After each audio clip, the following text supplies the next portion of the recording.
My self Richa चक्रवर्ती उर्फी मेघा चक्रवर्ती, क्योंकि YouTube में तो मैं मेघा चक्रवर्ती के नाम से। I am your NEET UG category guider and आज हम लोग थोड़ा सा रियल लाइफ टॉक करने वाले हैं। क्या रियल लाइफ टॉक? पहली बात तो है, मैं अभी 3 चीज़ों के बारे में बात करने वाली हूँ। एक है कॉन्फिडेंस, एक है बॉडी शेमिंग और बॉडी लैंग्वेज, और तीसरा है डिस्ट्रैक्शन। मुझे पता है ये 3 टॉपिक सबसे हॉट टॉपिक्स है आज के टाइम पे, ठीक है? ये सबसे ज़्यादा हॉट टॉपिक्स है। धूप अच्छी आ रही है ना? धूप अच्छी आ रही है, ठीक है? तो इस सेशन को जो देखेगा, इसके बाद सबको मेरे को ये कमेंट सेक्शन में ज़रूर बताएगा कि उनको किन-किन चीज़ों से डर लगता है। अपने फियर्स बताओ मुझे, ठीक है? कमेंट सेक्शन में सबको दिखाने के लिए फियर्स नहीं बताना है, बस ऐसे कैजुअली बताना है कि हाँ ये मेरा फियर्स है एंड इसे मुझे ओवरकम करना है। और आज हम लोग ओथ लेंगे कि वो ओवरकम करके ही छोड़ेंगे, ठीक है? तो देखो, पहले बात करते हैं नीट के बारे में। तुम्हें पता है ना नीट में 21 लाख बच्चे बैठते हैं और उनमें से सिलेक्ट कितने होते हैं? 1 लाख। ये सुन के तो आधे से ज्यादा लोगों को एक बार फिर से रोंगटे खड़े हो गए सबके, है ना? हो गए रोंगटे खड़े। मैं बोल रही हूँ ना, हो गए रोंगटे खड़े, क्योंकि मेरे को सोच के रोंगटे खड़े होते हैं, तो तुम्हें क्यों नहीं होगा भाई? तुम तो देने वाले हो, है ना? तुम देने वाले हो। ये फीलिंग्स ना, ये दर्शाता है कि हम लोग कॉन्फिडेंट नहीं है। तो कॉन्फिडेंट कहते किसको है? गूगल वाली भाषा में नहीं बोलने वाली कि कॉन्फिडेंस किसे कहते हैं। गूगल की एक लाइन लाके यहाँ पे चिपका दिया कि कॉन्फिडेंस किसे कहते हैं। ये मेरा काम नहीं है। मेरा काम है तुम्हें एक्चुअल कॉन्फिडेंस के बारे में बताना। अब सोचो, इस 21 लाख बच्चों में 1 लाख के अंदर जो सिलेक्टेड 1 लाख होते हैं, उनके अंदर तुम्हारा नाम आ गया। ये तो हमारा प्रोक्रेस्टिनेशन है मैम। यही तो चाहिए हमें लाइफ में। पर सोचो, अगर तुम्हारा ये प्रोक्रेस्टिनेशन नहीं है और सच है, तो फिर ये है कॉन्फिडेंस। जब तुम अपने आप को वहां पे देखने के सपने ही नहीं देखते, सिर्फ उसे सच कर देते हो, इसे कहते हैं कॉन्फिडेंस। पर कॉन्फिडेंस क्या सपना सच करने से आता है? उससे पहले नहीं आ सकता? आ सकता है, क्यों नहीं आ सकता? कॉन्फिडेंस हमेशा आ सकता है, पर कॉन्फिडेंस के लिए सपने को थोड़ा सा पक्का पुक्की बनाना तो बनता है।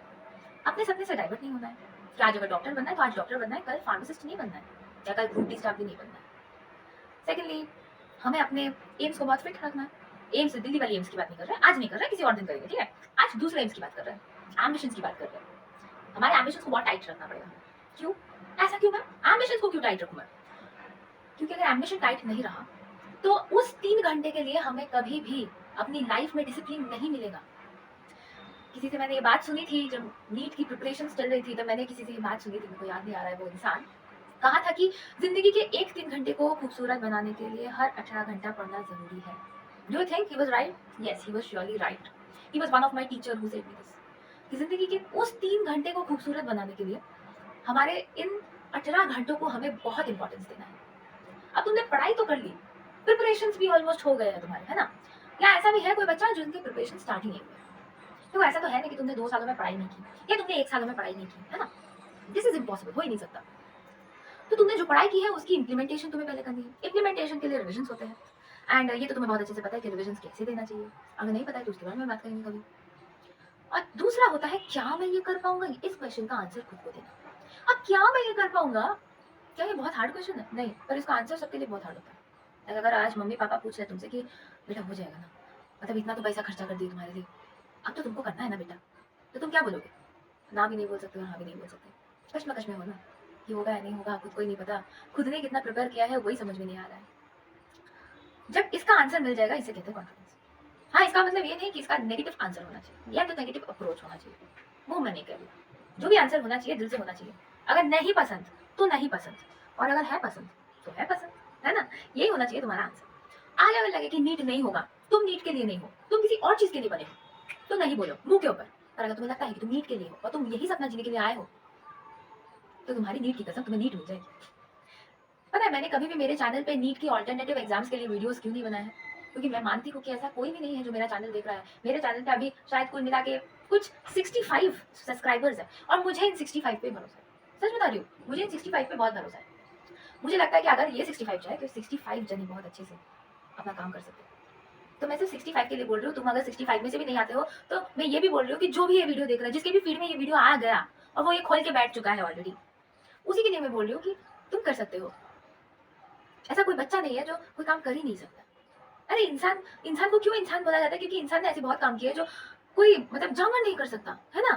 तो ये तो सिर्फ नीट एग्जाम है, ये क्यों नहीं हो सकता भाई? होगा, होगा, जरूर होगा। सेकंड है body shaming and body language, जिसके बारे में अभी मैं बात करने वाली हूँ। देखो, बॉडी शेमिंग वाला जो कॉन्सेप्ट है, ये हम अपने दिमाग में पाल पूछ के बड़ा कर चुके हैं। क्योंकि यू नो व्हाट, मैं बहुत बॉडी शेमिंग के बारे में क्यों बात कर रही हूँ? क्योंकि मैंने बहुत सारे लोगों को देखा है कि बॉडी शेमिंग के बारे में इनको थोड़ा सा प्रॉब्लम होता है।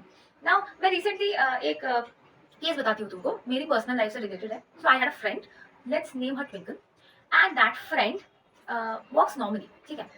बट रीजन क्या हुआ, we had a physics teacher and that physics teacher was our HOD also. Okay, तो ये फिजिक्स टीचर हमारा एचओडी था और इसने क्या किया, इसने एक दिन ट्विंकल के वॉकिंग स्टाइल के ऊपर कमेंट कर दिया। जो लड़की इतने सालों से कॉरिडोर से खुद के कॉन्फिडेंस से गुजर रही थी, सारा दिन हंसते खेलते, उसे एक मोमेंट के लिए शक हो गया, क्या मैं अबनॉर्मली चलती हूँ? क्यों? क्योंकि किसी रैंडम इंसान ने आके उसे ये बताया कि वो सही से नहीं चलती है। तुम्हें क्या लगता है वो सही से नहीं चलती है? लाइक तुम क्यों सोच रहे हो इस बारे में, वो सही से चलती है या नहीं, है ना? एग्जैक्टली यही क्वेश्चन मुझे उस दिन करने को मन किया था मेरे फिजिक्स टीचर को, कि आप क्यों सोच रहे हैं कि वो नॉर्मली चलती है या नहीं?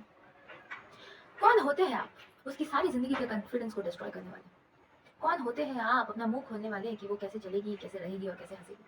कौन होते हैं आप जो उसके क्वेश्चन करेगी उसकी खुशियों के ऊपर? Body shaming is not something very good, it's a very serious concern. आज की मॉडर्न जमाना सीख चुकी है बॉडी शेमिंग को प्रिवेंट करने के लिए, बट ऐसे बहुत लोग हैं जो नहीं सीखे हैं अभी। तो मेरी उनसे गुजारिश है कि ये बंद कर दीजिए, वरना कभी अपने ही बॉडी शेमिंग के लिए आप खुद ही आप बहुत ज़्यादा एम्बैरेस फील हो जाएंगे। और ये बॉडी शेमिंग सिर्फ ऐसा नहीं है कि किसी एक के साथ हो रहा है, कभी कभी पता है बहुत लोगों के साथ होता है। मेरे साथ ही हुआ है, मैं भी बहुत ओवर वेटेड हूँ राइट नाउ, ठीक है, बिकॉज ऑफ माई थायराइड। और ऐसा बहुत बार हुआ है कि मेरे साथ ही हो गया है, पर पता है मैंने क्या किया, मैंने बदले में आंसर दिया, किसी को डिसरेस्पेक्ट करके नहीं, रिस्पेक्टफुली, ताकि वो हमेशा याद रखे कि जो वो है वो मैं नहीं हूँ। वो बोलते हैं ना, कुत्ता अगर तुम्हें काटे तुम भी कुत्ते को काटो। अरे फिर कुत्ता तुम्हें डिफरेंस क्या है? बताओ मेरे को, कोई डिफरेंस है तुम्हारे और कुत्ते के बीच में? नहीं है डिफरेंस। तो कुत्ता नहीं बनना है, इंसान बनना है। कुत्ता अगर तुम्हें काटे तो तुम भी उसको रेस्पेक्ट करके उसको जाने दो। समझ गए कुत्ता कौन है और इंसान कौन?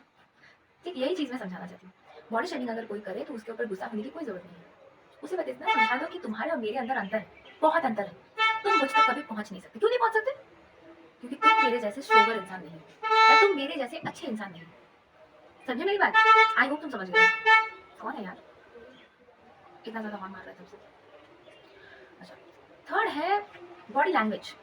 अभी मैं भी एक बॉडी लैंग्वेज से तुम्हारे साथ बात कर रही हूँ क्योंकि हम लोग नॉर्मली बात कर रहे हैं, पर जब आप कोई फॉर्मल जगह पे जाएंगे, जब हम किसी इंटरव्यू में जाएंगे, क्या मैं ये ड्रेस पहन के जाऊंगी? हाँ शायद जाऊंगी, पर I have to dress well, right? क्योंकि वो एक फॉर्मल जगह है। तो सिचुएशन वाइज हमें अपनी आउटफिट चेंज करनी पड़ेगी मैम? नहीं, आउटपुट चेंज नहीं करनी पड़ेगी, या आउटफिट चेंज नहीं करनी पड़ेगी। क्या चेंज कर देना पड़ेगा? Any guesses? हमें अपनी पर्सनैलिटी चेंज करनी पड़ेगी। तो इंटरव्यू में जाके कोई ऐसा तो नहीं बोलेगा अरे सर, कोई नहीं करता है, ना ही कोई करेगा, है ना? कोई नहीं करता है ये चीज़।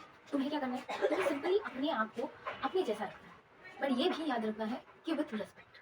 बॉडी लैंग्वेज हमेशा विथ रिस्पेक्ट रहना चाहिए। Body language is always proportional to respect. ऐसा कभी भी किसी को नहीं लगना चाहिए कि तुम्हारा बॉडी लैंग्वेज किसी के लिए बहुत अनकंफर्टेबल है। You should not make anyone feel like that, no matter तुम्हारे सामने कोई लड़का खड़ा है, कोई लड़की खड़ी है। Body language should be always simple, easy, clean, ताकि तुम्हारा सामने वाला इंसान तुम्हारे सामने बहुत कंफर्टेबल रहे, या ये सोचे कि तुम एक बहुत श्योर इंसान हो।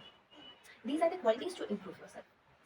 And third जिस बारे में मैं बात करने वाली थी, वो थोड़ा सा कॉन्ट्राडिक्टरी है, हमेशा होता है हमेशा नहीं होता है, तो इसके बारे में भी बात करते हैं। चलो, अब जो तीसरा चीज़ है जिसके बारे में मैं बात करने वाली थी वो है डिस्ट्रैक्शन। अरे भाई साहब क्या मेन प्रॉब्लम है ये। किसी भी एग्जामिनेशन से पहले हमें ये वाली फीलिंग आती है कि हम बहुत डरे हुए हैं, हमने कुछ नहीं किया है, उसके बाद भी हम लोग हिम्मत रखते हैं फ़ोन उठा के रील्स देखने की। ये होती है रियल लाइफ डिस्ट्रैक्शन, मतलब गंदी वाली डिस्ट्रैक्शन।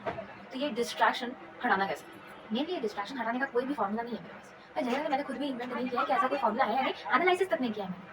आई बस नो दैट इसका एक सोल्यूशन हम उन लोगों के पास हो सकता है कि डिटर्मिनेशन एंड डिसिप्लिन। अगर तुम आज 2 घंटा करके अपना फ़ोन अपनी मम्मी के पास रखना स्टार्ट कर दो, या अपनी मम्मी को ये कहो कि मम्मी तब तक फ़ोन मत देना जब तक मैं अपना टू डू लिस्ट वाला काम खत्म नहीं कर देता, तो एक दिन तो बहुत बुरा लगेगा, दूसरे दिन भी कटी-कटी चला जाएगा, तीसरे दिन भी मन नहीं लगेगा, पर तुम कर लोगे। चौथा वाला दिन भी तुम्हारे साथ ऐसी ही कोई फीलिंग आएगी कॉन्ट्राडिक्टरी वाली, 5वें दिन भी ऐसा ही एक प्रॉब्लम होगा, 6वें दिन भी तुम्हें अच्छा नहीं लगेगा, और ऐसे करते-करते अगर तुम 21वां दिन पे आके पहुँचोगे तो तुम देखोगे कि जहाँ पे तुम्हारा पढ़ाई पहले या दूसरे दिन 3 घंटा भी नहीं हो रहा था, वहाँ पे तुम्हारा पढ़ाई अचानक से बूस्ट अप होके 6 से 7 घंटा हो रहा है। यानी कि तुमने अपने आप को हैबिटेट के साथ एडजस्ट कर लिया, है ना? तुमने अपने आप को हैबिटेट के साथ एडजस्ट कर लिया। अब हमने ह्यूमन साइंस में ये तो पढ़ा था कि ह्यूमंस हो या कोई और एनिमल हो, हैबिटेट के साथ वो हमेशा एडजस्ट कर सकते हैं। अगर हमारे पास ऐसा एक एरा था जहाँ पे टेलीफोन्स भी नहीं हुआ करते थे, और तभी अगर इंसान जिंदा थे उनके बिना, तो हम काहे को नहीं हो सकते भाई? आज अगर तुम टाइम मशीन में उस जमाने पे चले जाओगे फिर क्या हो जाएगा? अगर तुम बाई चांस उस जमाने में चले गए तो क्या हो जाएगा? तुम तो मर जाओगे वहाँ पे जाके। नहीं मरोगे ना, क्योंकि वहाँ पे ना ही बादल आ रहा है, ना बारिश आ रहा है, ना वोल्केनो आ रहा है, नहीं आ रही, ये सब चीजें तो नहीं आ रही है ना, तो तुम नहीं मरने वाले। नेचुरल कैलेमिटी से मरोगे, आर्टिफिशियल कैलेमिटी से तो नहीं मरोगे। तो फोन को आर्टिफिशियल कैलेमिटी ले लो ना, एंड आर्टिफिशियल कैलेमिटी को हम ओवरकम कर सकते हैं क्योंकि we are humans, we are born to our nature, है ना? तो चलो एक ओथ लो आज कि 21 डेज तक मम्मी के पास 2 घंटा फ़ोन सबमिट करेंगे और 2 घंटा पढ़ने की कोशिश करेंगे। मैं बता रही हूँ पहला 5 दिन तुमसे कोई पढ़ाई नहीं होगा। मैं बता रही हूँ। This is a basic instinct मैं बता रही हूँ। पहला 5 दिन तो तुम्हारा पढ़ाई होगा ही नहीं कुछ। पर 6वें दिन से एटलीस्ट 1 घंटा नहीं हो तो 45 मिनट्स 45 मिनट्स भी तो ना हो तो 30 मिनट्स होगा ही होगा। कोई नहीं रोक सकता। क्योंकि एक चीज़ 5-6 दिन चल सकती है, सारी ज़िंदगी नहीं चल सकती। और एक दिन तुम देखना तुमने 2 घंटे का 2 घंटा ही यूटिलाइज़ कर लिया। मुझे नहीं पता इससे ब्यूटीफुल कोई इलस्ट्रेशन है या नहीं डिस्ट्रैक्शन के लिए। मुझे जितना पता था मैंने उतना बताया। देखो, एक प्रिपरेशन जब होती है ना किसी चीज़ की तब सबसे ज़्यादा इंपॉर्टेंट चीज़ है कि तुम अपने पेरेंट्स के साथ ऑनेस्ट रहो। पेरेंट्स को झूठ मत बोलो, पेरेंट्स को डिसरिस्पेक्ट मत करो। हमेशा पेरेंट्स के साथ ऑनेस्ट रहो। अगर पेरेंट्स को आज जाके बोलोगे कि मम्मी-पापा मेरे को डिस्ट्रैक्शन की प्रॉब्लम हो रही है, प्लीज़ हेल्प मी आउट, तो वो तुम्हें ज़रूर हेल्प करेंगे। ऐसा हो ही नहीं सकता कि वो हेल्प ही ना करें। They will surely help you, है ना? तो उनसे एक बार मदद लेके देखो ना, तुम्हारी ज़िंदगी सुधर जाएगी भाई। और ये सिर्फ मैं नहीं बोलती हूँ। जो लोग सक्सेसफुल इंसान हैं, वो सब बोलते हैं कि ज़िंदगी तभी सुधरती है जब तुम अपने मम्मी-पापा की बातें मानते हो, पर हम लोग नहीं मानते बहुत सारी बातें। कोई बोलेगा मम्मी-पापा बहुत टॉक्सिक है दी, वो अपने सपने मेरे ऊपर चढ़ा रहे हैं, है ना? देखो जो सपने तुम्हारे ऊपर चढ़ा रहे हैं, तुम मम्मी-पापा से बात करो। पर जो सपने नहीं चढ़ा रहे हैं, जो तुम्हारे सपनों पे तुम्हें आगे जाने दे रहे हैं, उनसे तो चीटिंग मत करो। उनको जाके बताओ कि नहीं हो रहा है मम्मा, तुम कुछ भी करो, तुम कुछ भी मेरे को बताओ कि मैं क्या करूँ? अगर प्रॉब्लम लेके माँ-बाप के पास जाओगे तो माँ-बाप कभी भी वापस नहीं भेज देगा। ये तो भाई ट्रू बात है। मैं भी गई थी, मुझे भी नहीं भेजा गया। मुझे सॉल्यूशन के साथ भेजा गया था और सिर्फ भेजा ही नहीं गया था, मुझे ज़िंदगी सुधारने के लिए सीख भी दी गई थी। तो हम लोग कैसे मान लें कि अगर मम्मी-पापा के पास जाए तो वो लोग हमें कभी भी सपोर्ट नहीं करेंगे? ज़रूर सपोर्ट करेंगे। इतना विश्वास तो मुझे हर एक सिटीज़न के पेरेंट्स के ऊपर है। तो जाओ उनसे हेल्प लो, उन्हें बताओ कि मम्मी रोकने का सिर्फ एक ही तरीका है कि तुम मेरा फ़ोन लाके रख दो। 1 दिन, 2 दिन, 3 दिन, 4 दिन यूटिलाइज़ नहीं होगा, वेस्ट हो जाएगा। क्योंकि देखो एकदम से मैं पढ़ने बैठ जाऊँगी और मैं पढ़ लूँगी ऐसा नहीं होता है किसी के साथ, है ना? ऐसा तो होता नहीं है। पर धीरे-धीरे हर चीज़ होता है ना? जैसे हम लोग धीरे-धीरे साइकिल चलाए थे, साइकिल चलाने के बाद स्कूटी यूज़ किए थे, है ना? उसके बाद हम रास्ते में कॉन्फिडेंटली ड्राइविंग करने लगे थे, तो वो क्या 1 दिन में हो गया था? धीरे-धीरे वाला प्रोसेस था।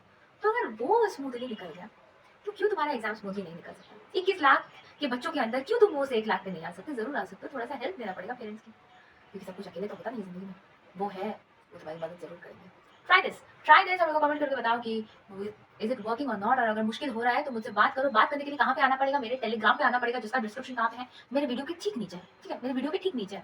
तो भूलना नहीं है, टेलीग्राम पे आना है, जॉइन करना है। वहाँ पे तुम्हें अमेजिंग माइंड मैप्स मिलेंगे, amazing mind maps with amazing one shots और हाँ, beautiful notes, beautiful illustrated notes, ठीक है? तो चलो टेलीग्राम जॉइन करो और मेरा चैनल जॉइन करो और मिलते हैं हम लोग नेक्स्ट किसी चैप्टर के वन शॉट के साथ। और आज तुम्हारे लिए ये वीडियो मैंने इसीलिए लाया क्योंकि मैंने बहुतों को देखा जो डरे हुए हैं। इस डर को ओवरकम करने के लिए इससे अच्छा सेशन टॉक मेरे पास एक्चुअली नहीं था। तो दैट्स इट, आज के लिए इतना ही। चलो मिलते हैं नेक्स्ट वीडियो में। And happy Diwali to you all, जो कि मैंने पहले नहीं बोला, पता नहीं क्यों नहीं बोला मैंने। हैप्पी दिवाली। तुम्हें ये दिवाली के बाद दिखेगी ये वीडियो, तो प्लीज़ अगर तुम्हें ये वीडियो पसंद आती है तो मेरे चैनल को सब्सक्राइब कर दो और लाइक बटन मारना प्लीज़ मत भूलना। ठीक है? Bye bye.